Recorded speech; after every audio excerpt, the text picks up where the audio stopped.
My name is Trey Schneider, and for my Emagine project, I did a typography. And if you don't know what that is, it's basically putting words and phrases over an image and then creating a clipping mask, and your words and image will come out to look like that image. So basically, this is the image I started with, Rick Grimes from The Walking Dead, and this is my end result. It's pretty cool, it's pretty fun, but it's time consuming. So basically, to get started, you'll just drop your image into Photoshop here. And if it's ever pixelated, which it might be, all you have to do is File New, and your preset down here, you'll usually only have one image to choose from. But since I have my one up here, it's also there. But just pick that image and then adjust the resolution, which normally is like 70, but I think I changed it. You just have to find what works. Just change it to 200 or whatever. And then you can name it. And then, okay. From there, you'll just want to plug your image back in. And there you go. So, and then you can just close that one if you need. So basically, to get started, go here, click the pen tool. And before I get started on how to do this, my main goal from this was just to get more familiar with Photoshop and just to learn how to use typography because I think it's really cool and you can make some really cool images with it. Um, Basically, I just used Adobe Photoshop CS6 and I don't know, it's easy. It's not that hard. It's fun. It just takes forever and you have to plan for that. And I did not plan on it taking forever. So I was working hard. I was crunching at the end, but I think it ended out all right. So basically, to get started, you use the pen tool, and then basically you'll just make a couple marks like this, and then you'll just adjust it to the flow of his face. Sounds kind of weird, but anyways, yeah, you'll just like for the beard, I just had the words going down. For the mustache, I had it like going up. For his forehead, I just had it going across. Just kind of stuff like that. And then once you get your pen tool and your points out, you'll come down here and click the text. And then you'll want this squiggly line going through the cursor. You don't want the box because then it'll do a straight line. So you want this curve. And you click it, and then you'll adjust your font size and your font, and then you just write your words or your phrases or whatever. And then basically you just keep doing this over and over and over and over again. And it's pretty simple once you get the hang of it. It's just with the pen tool you'll get used to, you know, you'll get better as you go of where to put the dots and how to adjust them and stuff like that. And I'm gonna go back to my original. Just close that. So on my original here you can see, I think the hardest part for me was his hair. Because if you see in the original, his hair is just crazy insane and it's all curly and stuff and it's just insane. So that was kind of hard for me to do. And I didn't even realize that to the end because I just I was near the end and I didn't plan on the hair being that hard because I didn't know how I was going to do the hair. And then I found out that I'm probably just going to have to go in and do individual strands, is what I did. But I didn't even use like all the strands. You can see here there's still some that I just didn't even go over, but yeah, I basically just went with my pen tool and just made my arcs. And for the hair I used anywhere from 1 to 3 size font. And then for his face and the rest of his, uh, for the rest of him, I just used anywhere from like 15 to 30, I think, maybe even 40.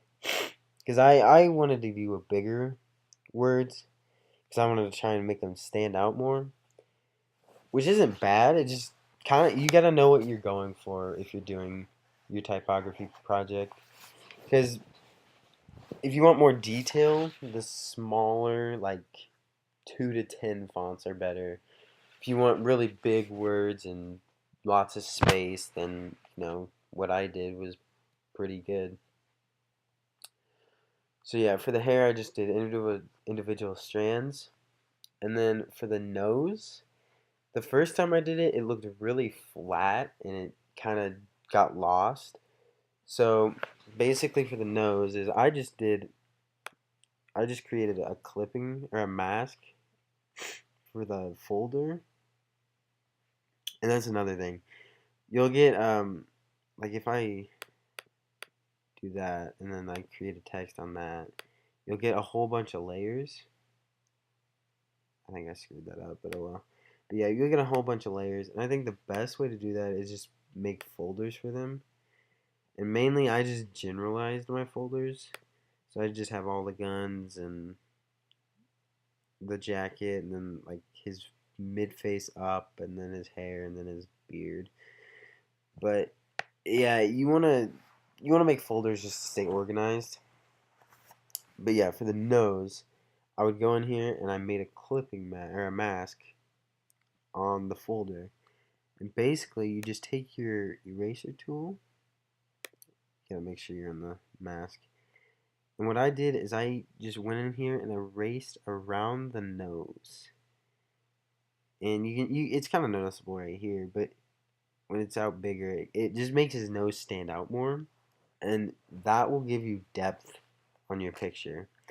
So like the survivor, the R, it just cuts off on his, you see here, it just cuts off on his nose. And that'll make it like stand out more. So if you ever have like, see like for here, the hair, it didn't really matter much when I created the clipping mask. But for here, I could have just erased all this just to make his hair stand out more. And then it looked like the words, you can make it look like the words are going behind it, like here, they. You can see it just kind of looks like it's just hidden behind the hair, and the hair's covering it. So that'll really add depth into your image. And so yeah, basically what you'll do is you'll just keep doing, mask and mask and mask, and then keep using your pen tool, and you'll just create this like whole image on his face. And then whenever you're done, you'll get this whole picture of whiteness. And you'll come up here, you'll move your original to the top, not like I just did, into the folder, but here, and then you'll want to create a clipping mask, and that will just put the words or that'll just put the image where the words are. So all the background and everything else will disappear, and you're just left with what's over or what's on the words. And also, if you don't want that much color and if it doesn't look as good, you could probably just hide it, and you'll just have the image of him in whiteness. If it'll load there, yeah, there you can see it. So if you want something like that, you can do that too, which looks pretty much the same. It's just as cool, but that one just adds color, and that's what I wanted. So yeah, that's basically my typography project. If you're ever doing this, I learned that it is very, very, very time consuming, and you'll want to plan ahead, and you'll really want to work. Because for me, I tried to use as big as words and as big as text as I can, just so I didn't have to it'd be quicker and I didn't have to work as long. But it still took me forever, especially the hair. So you always have to make room and adjustments to plan and for time. because I had to spend tons of time at home just working on this. Just I'd sit in my basement for a good 3 hours, and I'd just go and I for all these I just had to find these quotes and stuff, and I just pen, and then text, and it really takes a while, but it's well worth it because it ends up looking good. And that is pretty much my typography project. Um, I really did learn quite a bit about Photoshop, and it helped me because you run across quite a bit of problems. And basically, what I did is I just problem solved through them. I troubleshooted. I found ways to make it work, and in the end, this is what I'm left with. And I think it looks really good, and I'm pretty proud of it for my first time doing it. I might come back to this because I really like doing it. So I might come back to this and just learn from my mistakes, I guess. I might try and use smaller fonts so I can get more uh, just better looking. And that is my Emagine project that I did on typography. So thanks for watching, and talk to you later.